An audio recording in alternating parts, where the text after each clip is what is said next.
250% gains when it comes to nat gas. This is all throughout 2021. It is just unbelievable to think about the massive demand, the shift that we've been talking about in supply as we go to burning cleaner energy sources.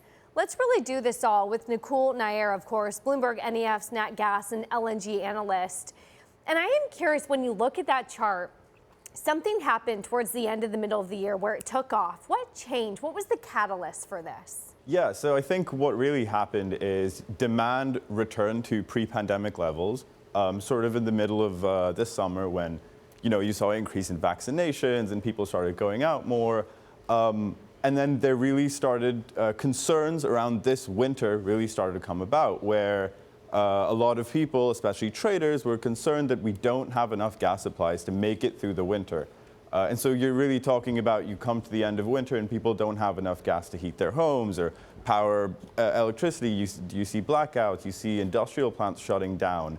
So really, once the concerns for gas shortages this winter came to the fore, you saw prices skyrocket. Romaine brilliantly walked through what's happening in Europe and the global impacts that's having, the ripple effects. But how is the price run up impacting the U.S. market? Yeah, so I think it's kind of a global picture in that we're seeing a global gas shortage, and it's really accentuated by the U.S. You're seeing, again, demand coming down, but importantly, supply isn't growing as much as it once would have in the years gone by. And really, this comes down to a few things.